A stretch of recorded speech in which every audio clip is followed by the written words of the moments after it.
Hello students, welcome to SP smart competitive by scholar. Myself अभिषेक।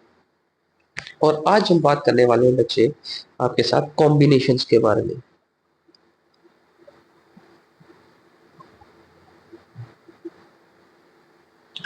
अच्छा, permutations तो हम लोग कर चुके हैं बेटा। ठीक है, परम्यूटेशंस हम लोग कर चुके हैं। परम्यूटेशंस का फॉर्मूला क्या है बच्चे?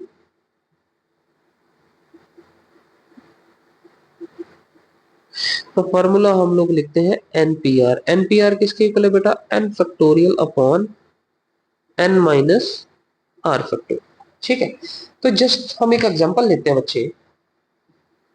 जैसे 1 2 3 4 एक नंबर है। आपको मैं कहता हूं कि 1 2 3 4 के साथ आप लोग कितने पॉसिबल पैटर्न्स बना सकते हो। तो 1 2 3 4 के लिए आप लोग लिख सकते हो 1 2 4 3। 1 3 के लिए लिख सकते हो 2 4 एंड 1 3 के लिए लिख सकते हो 4 2। ठीक है, फिर 1 के लिए आप लोग बना सकते हो 1 4 2 3 एंड 1 4 3। कितने केसेस बन गए बच्चे? 1 2 3 4 5 एंड 6। 6 केसेस बन गए 1 के साथ। ठीक है, ये 4 डिजिट कोड बना रहे हैं। अब अगर हम 2 के साथ ये केसेस बनाना चाहें तो 2 के साथ कितने बनेंगे? 2 1 3 4, 2 1 4 3, 2 3 4 1 एंड 2 3 1 4, 2 4 3 1 एंड 2 4 1 3। ठीक है, यहाँ पे भी कितने हो गए बच्चे? 1 2 3 4 5 6। तो 4 डिजिट कोड बना तो 1 के साथ भी 6 केसेस हो गए, 2 के साथ भी, सिमिलरली 3 के साथ भी 6 केसेस बनेंगे और 4 के साथ भी 6 केसेस बनेंगे। तो टोटल नंबर ऑफ केसेस हो गए बच्चे 6 24। 6 प्लस 6 प्लस 6 प्लस 6 हो गए 24 केसेस। जनरली अगर हम देखें तो हमने क्या किया बेटा? एन कितना था बच्चे आपके पास? 4। और आर भी कितना था बेटा? 4। तो एन पी आर किसके इक्वल आ जाता है बेटा? 4 पी 4 के equal. This is 4 factorial upon 4 minus 4 factorial. तो 4 माइनस 4 फैक्टोरियल किसके इक्वल आ जाएगा बच्चे? 0 फैक्टोरियल के। तो this is 4 factorial upon 0 factorial, result is equal to 4 factorial. This is 4 factorial equal to 24 ways. ठीक है, लेकिन अगर इसी 1 2 3 4 को 1 2 3 4 को मैं कहूं कि आप कार्ड्स प्ले कर रहे हैं और ये नंबर के कार्ड्स आपके पास हैं, कोई भी सूट से हो सकते हैं, मैं जनरल ऐसे बात कर रहा हूं कि ये इस नंबर के कार्ड्स आपके पास है। तो बच्चे उनका पैटर्न कोई भी हो तो आपको कोई प्रॉब्लम नहीं हो रही है। कौन सा कार्ड ऊपर है, कौन सा कार्ड सबसे नीचे है, हमसे कोई दिक्कत नहीं आ रही है। यही 4 कार्ड्स आपके पास है। दैट मीन्स अगर इनको मैं कोड की केस में देखूं तो ये 24 वेज है। लेकिन अगर मैं कार्ड के केस में देखूं तो ओनली वन पॉसिबल वे है। ठीक है, तो परम्यूटेशन वो केस है बच्चे जहां पे हम लोग नंबर ऑफ अरेंजमेंट कैलकुलेट करते हैं, और कॉम्बिनेशन में हम लोग क्या करते हैं बच्चे? सिलेक्शंस। कॉम्बिनेशन में हम लोग क्या करते हैं बेटा? सिलेक्शंस करते हैं। ठीक है, कितने पॉसिबल वे में सिलेक्ट हो सकता है? तो इसका एक ही पॉसिबिलिटी है। ठीक है, दैट मीन्स कि अगर हम इस 4 फैक्टोरियल को 4 फैक्टोरियल से डिवाइड करें तो पॉसिबिलिटी 1 बनती। 4 फैक्टोरियल किसके इक्वल आया? 4 फैक्टोरियल आपने सिंप्लीफाई किया तो 4 फैक्टोरियल आ गया बेटा 4 पी 4। तो मैं क्या कर रहा हूं बच्चे? एन पी आर को आर फैक्टोरियल से डिवाइड कर रहा हूं। कॉम्बिनेशन इसी को कहते हैं बच्चे कि एन सी आर किसके इक्वल है बेटा?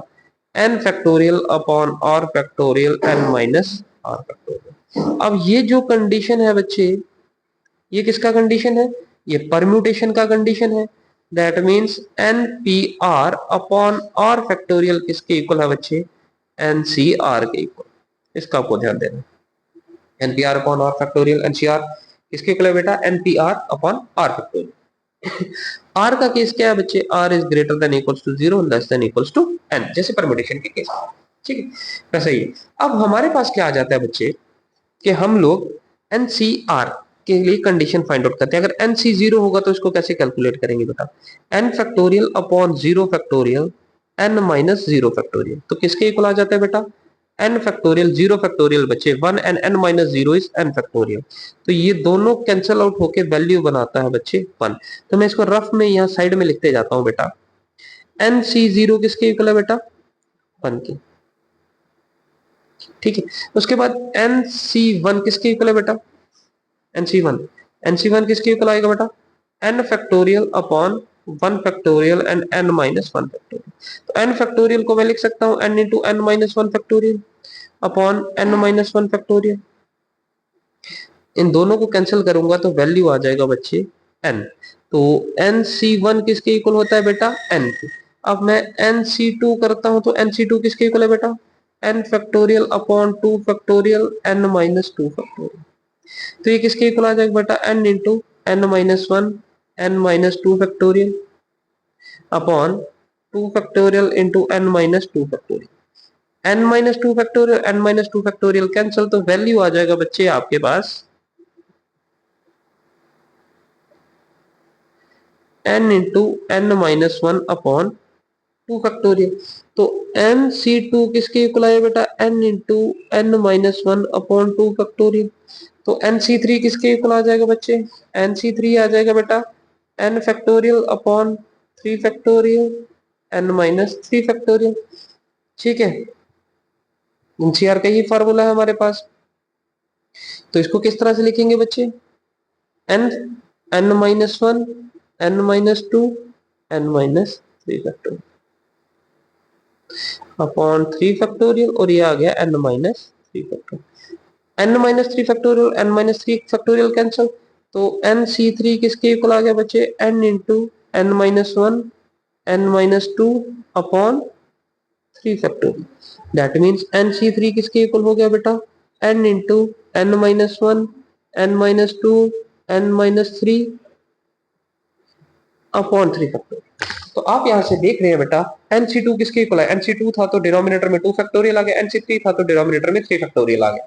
तो सिमिलरली अगर मैं nc4 लिखना चाहूं तो क्या आ जाएगा बेटा, डिनोमिनेटर में 4 फैक्टोरियल आ जाएगा। nc5 लिखना चाहूं तो डिनोमिनेटर में 5 फैक्टोरियल आ जाएगा। तो आप कहोगे सर न्यूमिनेटर में तो चलो पता चल गया, डिनोमिनेटर में पता चल गया, न्यूमिनेटर का क्या करेंगे, तब न्यूमिनेटर को देख लेते हैं। न्यूमिनेटर को देखिए बेटा, nc2 था तो 2 टर्म्स मल्टीप्लाई हुई n into N minus one, nc3 था, nc3 में 2 तक ही, nc3 था तो 3 टर्म्स ही मल्टीप्लाई हुए, अब 1 2 एंड 3। अब nc4 है तो 4 टर्म्स मल्टीप्लाई होंगी, एक n माइनस वन, एक n माइनस टू और एक n minus, 4 terms multiply. nc5 होगा तो कितनी टर्म्स मल्टीप्लाई होंगी, 5 and n minus one n minus two n minus three and n minus four, इसी तरह से टर्म्स मल्टीप्लाई होंगे। क्लियर है, तो ये आपको शॉर्टकट पता चल गया। ठीक है, क्लियर है बच्चे, इस तरह से आप लोग कोई भी कंडीशन बना सकते हो। ठीक है बेटा, उसके साथ आपके पास एक और कंडीशन आ जाता है बच्चे। चलिए इसको आज के लिए इतना ही रखते हैं बेटा, इसको समझ लीजिए एनसीआर ये कॉम्बिनेशन का फार्मूला है बेटा। ठीक है, इससे हम लोग NC0, NC1, NC2, NC3, NC4 की वैल्यूज किस तरह से फाइंड आउट करते हैं, बाकी हम लोग इसको नेक्स्ट क्लास में डिस्कस करेंगे। Thank you for the class.